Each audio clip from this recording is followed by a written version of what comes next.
Le passage d'aujourd'hui est Galates chapitre 3, versets 1 à 7. Lisons ensemble. Ô Galates, dépourvus de sens, qui vous a fasciné, vous, aux yeux de qui Jésus-Christ a été peint comme crucifié? Voici seulement ce que je veux apprendre de vous. Est-ce par les œuvres de la loi que vous avez reçu l'Esprit, ou par la prédication de la foi? Êtes-vous tellement dépourvus de sens? Après avoir commencé par l'Esprit, voulez-vous maintenant finir par la chair? Avez-vous tant souffert en vain? Si toutefois c'est en vain. Celui qui vous accorde l'Esprit, et qui opère des miracles parmi vous, le fait-il donc par les œuvres de la loi, ou par la prédication de la foi? Comme Abraham crut à Dieu, et que cela lui fut imputé à justice, reconnaissez donc que ce sont ceux qui ont la foi, qui sont fils d'Abraham. Amen. Paul commence la prédication d'aujourd'hui en soulignant la folie des Galates.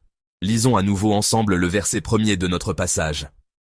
Ô Galates, dépourvus de sens, qui vous a fasciné, vous, aux yeux de qui Jésus-Christ a été peint comme crucifié? Amen.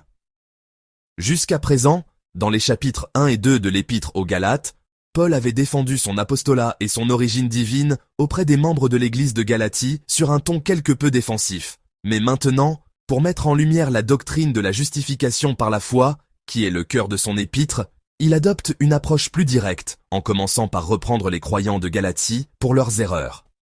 En pensant aux croyants de Galatie, combien le cœur de Paul a-t-il dû être affligé et peiné? Nous pouvons entrevoir ses sentiments dans les premiers mots du verset 1. Ô Galates, dépourvus de sens. Ce qui frustrait Paul était ceci. Lorsqu'il a prêché l'évangile aux habitants de la Galatie, il a annoncé avec ferveur, avant toute chose, Jésus-Christ crucifié pour le salut de l'humanité. Il l'a fait avec une telle force qu'il a pu leur dire, Jésus-Christ a été peint comme crucifié devant vos yeux. L'expression « dépeint devant vos yeux » signifie que la scène s'est déroulée de manière si vivante que c'est comme s'ils l'avaient vue de leurs propres yeux. Lorsque Paul a témoigné de la croix de Jésus-Christ aux Galates, il l'a fait avec une telle clarté et une telle conviction qu'ils ont eu l'impression d'assister à la scène, et c'est par ce témoignage qu'ils ont cru en Jésus-Christ.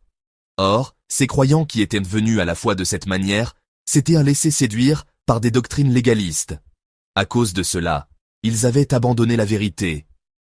Nous pouvons imaginer à quel point Paul a dû être désemparé en voyant cela. C'est pourquoi, à travers le message d'aujourd'hui, Paul cherche à affermir de nouveau la foi des croyants de Galatie.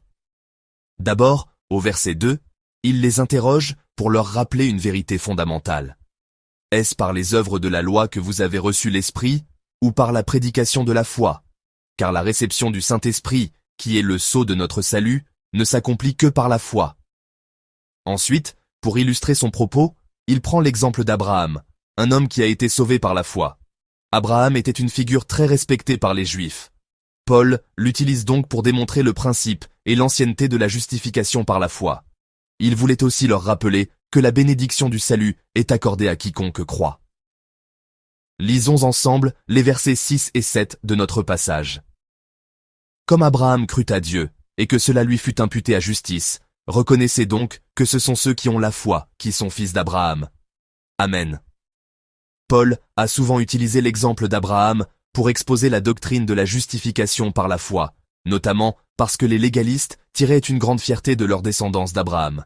Il leur rappelle donc que leur ancêtre Abraham, dont ils étaient si fiers, n'a pas été justifié par un acte légaliste comme la circoncision, mais que Dieu l'avait déjà déclaré juste en raison de sa foi, et ce, bien avant qu'il ne soit circoncis. Cela revêt une signification très importante. Le salut ne nous est accordé que par la foi. Au verset 7, il est dit « Reconnaissez donc que ce sont ceux qui ont la foi qui sont fils d'Abraham. » En d'autres termes, puisque Abraham a été sauvé par la foi, ses véritables descendants sont ceux qui partagent sa foi et sont sauvés de la même manière. Et aujourd'hui, cette parole s'adresse à nous. Ainsi, nous qui sommes sauvés, nous sommes aussi les descendants d'Abraham. Si nous avons la foi en Dieu dans nos cœurs, nous devenons son peuple et nous pouvons jouir de la grâce du salut, tout comme Abraham. C'est pourquoi nous devons graver dans nos cœurs l'exemple de sa foi et mener une vie qui en témoigne. Pour ce faire, il est important de bien comprendre quel genre de personne était Abraham. Quel genre de personne était Abraham, ce patriarche de la foi? Comme nous le savons, Abraham était avant tout un homme de foi. Mais comment a-t-il pu le devenir? Si nous y réfléchissons, Abraham a vécu bien avant Moïse, celui qui a reçu la loi de Dieu. Par conséquent, Abraham ne pouvait connaître les commandements détaillés de la loi que nous connaissons aujourd'hui. De plus, il ignorait le plan du salut qui serait accompli des siècles plus tard par le sacrifice de Jésus-Christ. Pourtant, cet homme est devenu le patriarche de la foi. Qu'est-ce que cela signifie? Cela nous montre que ce n'est pas par la loi qu'Abraham est devenu cet homme de foi, mais que le fondement de sa relation avec Dieu était la foi. Le mot « croire » au verset 6 vient du grec « pistéo ». Ce mot signifie « confier, s'en remettre, faire confiance ». Il désigne l'attitude de celui qui remet tout à Dieu, plutôt que de se fier à son propre jugement. C'est pourquoi Abraham, même sans savoir où il allait, a obéi à l'appel de Dieu et s'est mis en route. C'est pourquoi, lorsque Dieu lui a demandé de sacrifier son fils Isaac, il a obéi à sa parole. Bien sûr, la foi d'Abraham était personnelle, mais Dieu en a fait un modèle pour tous les croyants à venir, un modèle qui nous est transmis aujourd'hui. Cela nous enseigne que pour être sauvés, nous devons, comme Abraham, avoir une foi qui s'en remet entièrement à Dieu. Deuxièmement, Abraham était un homme justifié par la foi. C'est par la foi en Dieu que l'être humain, pécheur depuis la chute, peut être déclaré juste devant lui. Il en fut de même pour Abraham. Dieu a vu la foi d'Abraham, et sur la base de cette foi, il l'a déclaré juste. Si Abraham a été justifié, ce n'est pas parce qu'il était juste en lui-même, mais parce que Dieu a honoré sa foi et l'a considéré comme telle. Par le moyen de la foi, Abraham, qui était pécheur, a pu recevoir le statut de juste.